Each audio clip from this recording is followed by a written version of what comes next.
Film ini diawali dengan sesi wawancara pada seorang petugas PLN bernama Denken, di mana Denken dimintai sebuah kesaksian tentang apa yang sebenarnya terjadi di malam naas ketika terjadi hujan badai di gardu listrik 12. Mendengar pertanyaan itu, Denken langsung menghela nafas panjang. The night of the storm.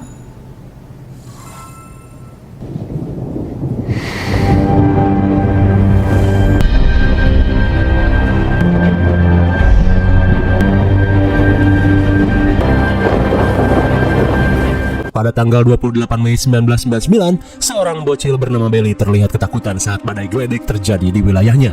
Sesaat kemudian, sang ayah bernama Denny langsung menghampiri Belly dan berusaha menenangkannya. Setelah putrinya cukup tenang, Denny pun pamit untuk pergi mengecek jaringan listrik. Meski Belly khawatir dan melarangnya, namun Denny yang seorang teknisi listrik harus melakukan tugasnya agar seluruh kota tidak mengalami pemadaman. I love you too, Daddy. Sesaat kemudian, Becky sang istri seksai dan solehah langsung memberikan perbekalan pada suaminya dan meminta Denny untuk berhati-hati. No shortcuts. Yes, ma'am.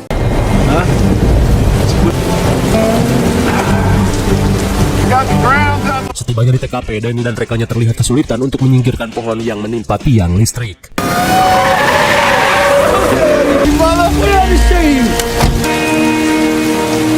Hingga datanglah seorang teknisi baragajul bernama Bao yang terlihat selalu bersemangat dalam menjalankan tugasnya.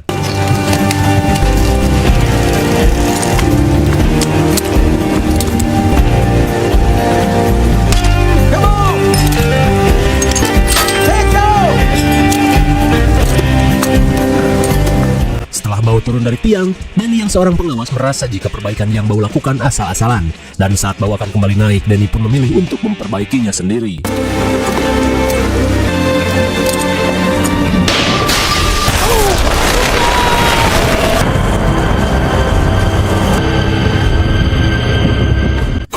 My God! Sontak mereka pun syok parah saat Denny malah tersengat listrik akibat tersambar petir. Singkat waktu, Becky pun syok sejadi-jadinya setelah mendapat kabar tentang kondisi suaminya.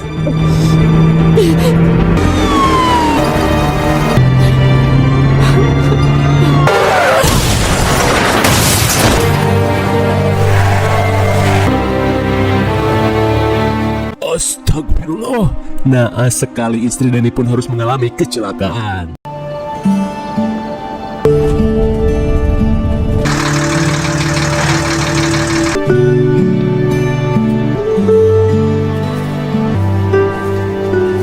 Di keesokan harinya, Bao mengunjungi Belly yang kini menjadi yatim piatu. Dan ternyata, Bao adalah pamannya Belly. Di tengah rasa bersalah, Bao berjanji akan menjadi orang tua untuk Belly. And I need you to be strong.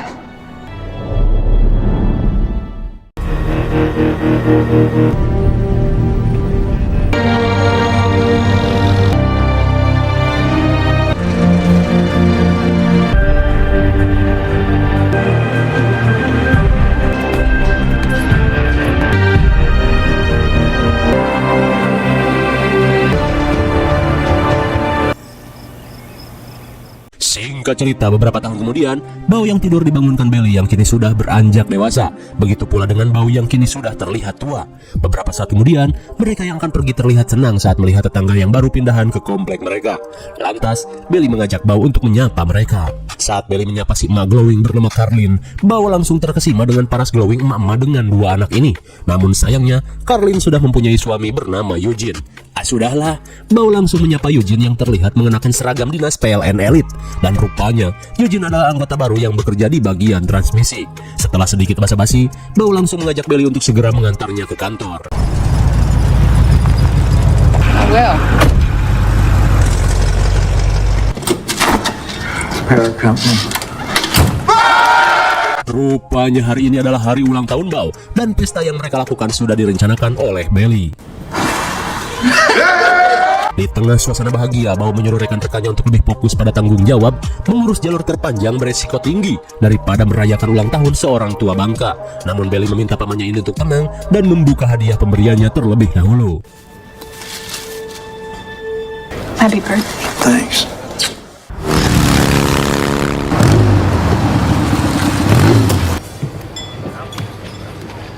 Singkat waktu, Belly yang bekerja di Ojon's Cafe dihampiri Duncan yang ternyata adalah pacarnya.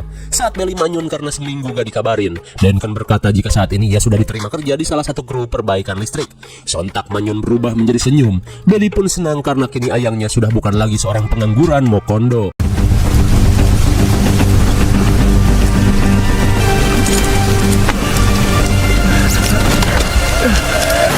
What's going on here, guy? What you laughing at, grunt? Kemudian scene beralih pada Bao yang sedang melatih para anggota baru dengan simulasi perbaikan di tengah hujan lebat. Dirasa sudah cukup, Bao meminta semua anggotanya untuk masuk. Watch your blood pressure, Mr. Ginner. Dasar bucin. Baru hari pertama kerja Duncan malah kesiangan. Di ruang rapat, Bao selaku ketua tim elit PLN menjelaskan resiko dari tugas yang mereka emban. Sambil memperlihatkan korban kesetrum, Bao mengatakan jika orang ini adalah 10 dari orang terbaik di tim elit. Namun karena kurangnya fokus saat bekerja, ia pun harus merasakan kesengat setrum 500.000 volt.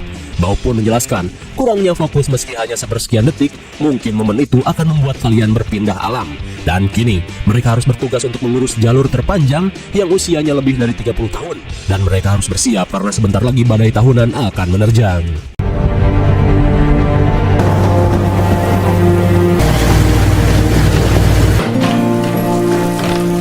That was a late one. Singkat waktu, Bao yang baru pulang langsung disuguhi teh oleng untuk menghangatkan badan. Lalu Bao berkata jika di tempat kerja ia melihat Duncan masuk ke dalam timnya. Mendengar hal itu sontak membuat Belly bangga karena ayangnya masuk tim elit. Akan tetapi Bao yang kurang suka dengan sikap Duncan meminta Belly untuk tidak terlalu dekat dengannya dan menyuruhnya untuk lebih fokus mendaftar kuliah. Mendengar kekhawatiran pamannya, Belly berusaha menenangkan Bao untuk tidak terlalu mengkhawatirkannya. Sementara itu, Duncan yang hidup dalam kemiskinan terlihat bersiap untuk pergi bekerja. Dan saat si ibu yang sakit-sakitan terbangun, Duncan pun berkata jika kini ia bekerja sebagai teknisi kabel PLN. Ia pun berharap bisa mengubah nasib keluarganya yang hidup dalam kemiskinan. Namun bukannya bahagia, si ibu malah bersedih dan seakan tidak ikhlas karena pekerjaan ini telah membuat ayah Duncan meninggoy. Namun Duncan yakin jika dirinya tidak akan bernasib sama seperti ayahnya dan membuat keluarganya keluar dari pintu kemiskinan. I won't. All right, Mama.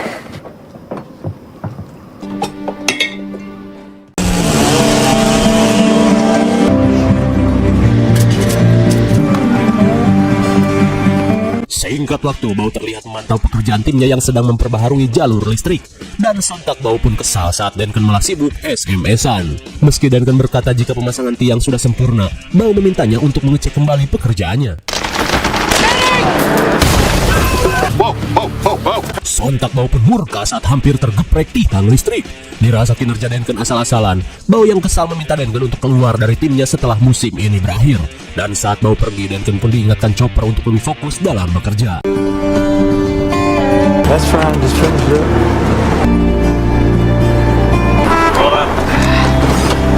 Singkat waktu, Bao yang sedang bekerja dihampiri seorang staf kantor bersetelan koboi ngungsi bernama Floten, di mana ia protes pada Bao setelah insiden runtuhnya tiang listrik kemarin telah membuat pengerjaan jalur lain terhambat. Ia pun meminta Bao untuk lebih berhati-hati dan cekatan. Si anyir. Mendengar hal itu, Bao yang kemarin hampir mati langsung ngamuk dan membacoti si staf.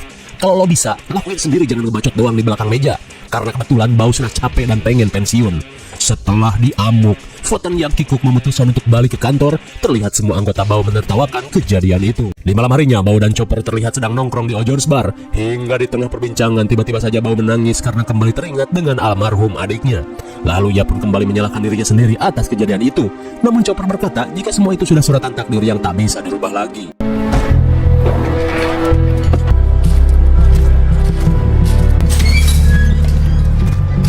Di keesokan harinya, Bao yang tiba di gardu listrik 12 langsung mengecek pekerjaan rekan-rekannya.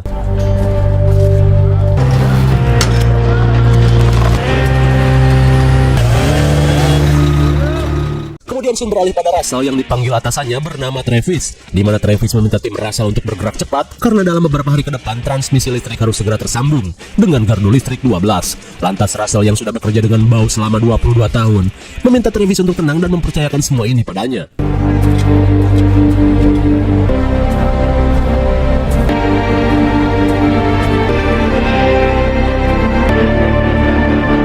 Di malam harinya, terlihat Belly yang sedang beres-beres tiba-tiba heran saat melihat si glowing Carlin pergi diam-diam menggunakan taksi. Mencurigakan. Hingga di keesokan harinya, Eugene yang capek semalaman kerja lembur baru saja tiba di rumahnya. Lalu saat pergi ke dapur, ia pun heran dengan HP istrinya yang terus-terusan berdering. Dan setelah dicek, Eugene mendapati HP Carlin penuh dengan nomor-nomor tidak dikenal.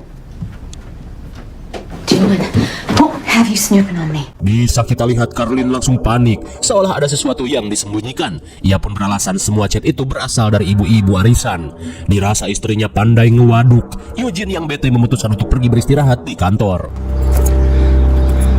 Sesaat kemudian, Eugene berusaha memastikan perkataan istrinya pada Belly. Dan saat Carlin datang, Belly langsung kebingungan dan malah membenarkan perkataan Carlin tentang ibu-ibu arisan. Meski terdengar mencurigakan, Eugene yang sudah capek langsung pergi. And she was painting her nails with bright red. Di malam harinya, Belly diajak Carlin nongki di Ojon's Bar untuk menemaninya oleng. Dan setelah meneguk beberapa gelas Orson, Carlin pun heran dengan Belly yang tidak ikutan mabuk. Hingga dengan insting mak-mak, Carlin langsung menanyakan bayi siapa yang Belly kandung saat ini. Oh my god, rupanya Belly sedang mengandung benih dari Duncan. Namun ia belum memberitahu siapapun terkait hal ini, karena pamannya sangat membenci Duncan. Setelah mengatakan hal itu, Belly menanyakan apa yang Carlin lakukan saat semalam diam-diam naik taksi. Lantas dengan watadosnya Carlin berkata, Eta si gobloy. Dengan watadosnya Carlin berkata telah pergi ke hotel Oye dan ngaduk bersama pria sewaannya menggunakan duit suaminya. Singkat waktu ketika mereka akan pulang, tiba-tiba saja mantan pacar Belly datang dan meminta balikan sambil membawa seorang bodyguard. Melihat hal itu, Carlin yang sedang mabok berkata, "Lu denger ya Cin, kalau udah putus-putus aja, gak usah banyak drama, gak laku lagi ya." Dan saat si Farhan tak terima, tiba-tiba I'ma knock your damn teeth out. I'll kill him. You hear me? Stop it! Stop! Okay, now I'm pissed. You know how long it's gonna take? All right. Go on, get out of here.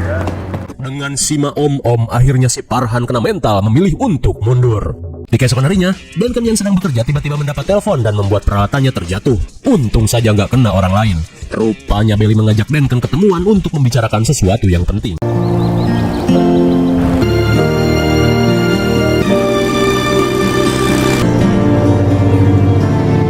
Setelah jauh San Morian, Duncan berkata jika besok motornya akan dijual. Mendengar hal itu, Belly terlihat sedih karena motor itu adalah motor kesayangan si Ayang. Lalu tiba-tiba saja Duncan memberikan segepok uang dengan tujuan menambah biaya kuliah untuk Belly. Sontak Belly merasa terharu dengan pengorbanan Duncan. Akan tetapi Belly tiba-tiba berkata, "Aku hamil, Mas." Mendengar kalimat itu, sontak Duncan merasa bahagia dan tidak panik seperti Clean. Ia pun berjanji akan menikahi Belly dan menjadi keluarga Samawa. Di malam harinya, Bao yang selesai makan merasa heran dengan Belly yang seperti banyak pikiran. Lantas Belly pun berusaha memberanikan diri dengan berkata, jika saat ini ia sedang mengandung benih dari Duncan. Mendengar hal itu, sontak Bao pun syok parah dan merasa gagal telah menjaga keponakannya dari kemaksiatan. Namun Belly berkata, jika semua ini bukanlah kesalahan Bao, melainkan keinginan Belly sendiri. I love you like nobody else can and can't do in life.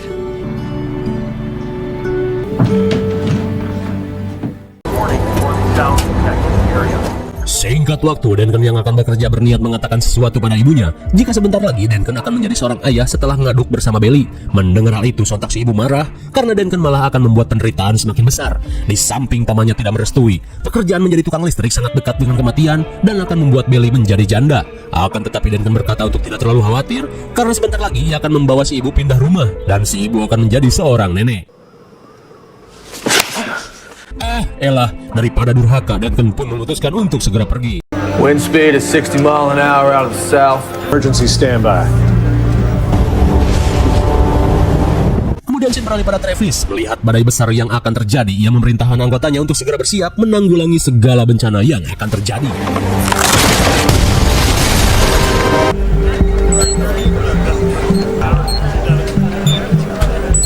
Dan benar saja kekhawatiran mereka terjadi saat salah satu tiang listrik terdeteksi roboh dan menghalangi jalur kereta pengangkut minyak.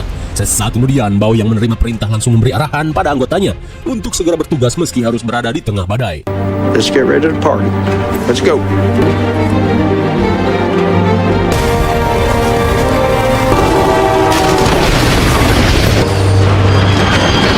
Akibat kecelakaan kereta, beberapa jalur listrik kota harus mengalami pemadaman. Namun Travis diberitahu jika saat ini tim BAU sedang menuju lokasi kejadian. Sementara di sisi lain, Farhan yang sedang galau sambil mabok tiba-tiba merasa dendam pada Carlin akibat merasa terhina dengan bacotan Carlin yang menusuk dada.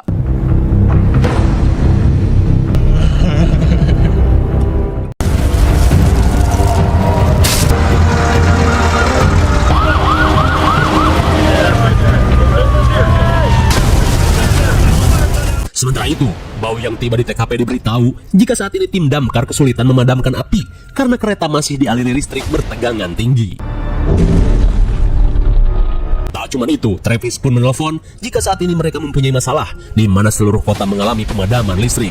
Mendengar hal itu, BAU berencana untuk memutus kabel di tempat ini terlebih dahulu. Setelah memerintahkan anggotanya, BAU mengajak Duncan untuk menemaninya. Hostage ready. Don't choke up on it. No, easy. Let it go. Setelah mengamankan satu kabel, BAU pun kesal pada Duncan yang telah nekat menghamili ponakannya. Namun Duncan yang muak berkata jika BAU terlalu overprotective dan menganggap mereka sebagai anak-anak. Hampir saja Belly menjadi janda kalau tak sempat diselamatkan BAU. Lalu tiba-tiba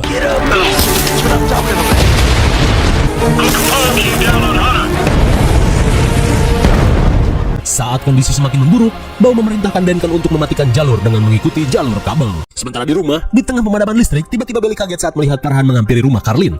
Hingga beberapa saat kemudian, Eugene pun syok dan langsung menyiapkan pistol saat mendapati mobil pria lain terparkir di depan rumahnya. Melihat hal itu, Belly yang khawatir dengan polemik tetangganya ini berniat memastikan keadaan Carlin.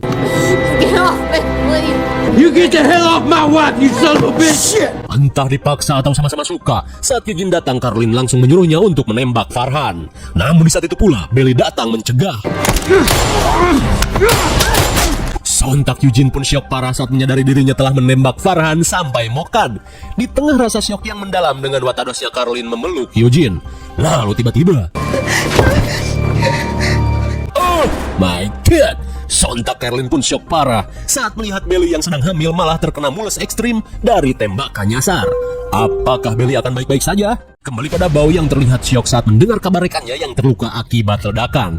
Di tengah suasana genting, BAU mendapat perintah untuk pergi ke gardu listrik 12 untuk menyalakan listrik cadangan. Lantas setelah membagi tugas untuk rekannya, BAU langsung mengajak Duncan menuju gardu listrik 12. Sementara itu, Chopper yang baru tiba di rumah sakit kaget saat melihat Belly dibawa ke ruang operasi. Don't worry, Bailey.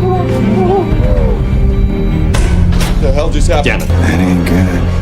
Kembali pada BAU, setibanya di gardu listrik, tiba-tiba ia mendapat kabar dari Chopper jika saat ini Belly sedang dioperasi akibat terkena tembakan. Dan parahnya, listrik rumah sakit sedang mati total. BAU pun diminta untuk segera menyalakan listrik cadangan, kalau tidak hal buruk mungkin akan terjadi pada Belly dan anak dalam kandungannya. Setelah mendengar kabar tersebut, BAU langsung memberitahu Duncan. You got that? All right, send sequence 1, 2, and 3. All right, get the third.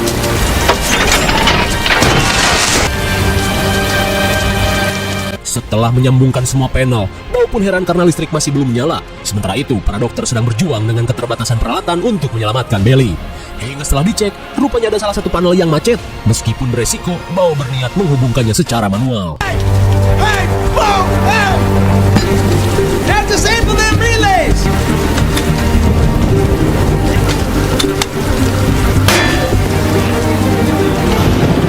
Saat panel sulit ditekan, tiba-tiba saja BAU merasakan takut yang begitu dalam. Ia pun tak ingin Belly meninggoy seperti yang terjadi pada kedua orang tuanya. Lantas BAU menitipkan kalung miliknya dan meminta Duncan untuk menjaga Belly. Ia pun meminta maaf pada Duncan atas semuanya. Take care of our girl.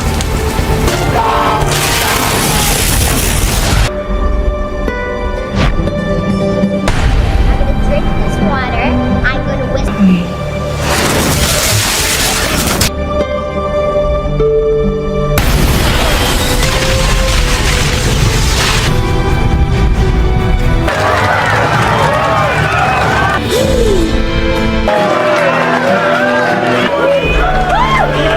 Di tengah rasa bahagia, sontak Rusial pun syok parah setelah mendengar kabar BAU yang mengorbankan diri untuk mengaktifkan generator. Di keesokan harinya, Duncan yang selesai bertugas langsung menemui Belly.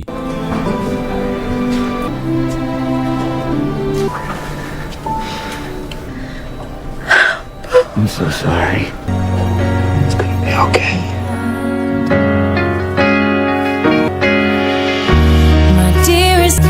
you, I just know I'm better to you. I know I'm not. Memory back to me. In your arms forever. Life on the line. How would you describe Bo Ginner? Baylor Ginner was the center of his universe. Is there anything else you want to say? Yeah, actually, there is something I'd like to say. I love that man. I want to be just like that man. And one day I hope I'm half the man he was so I can toe the line just like he. I have just a couple more questions.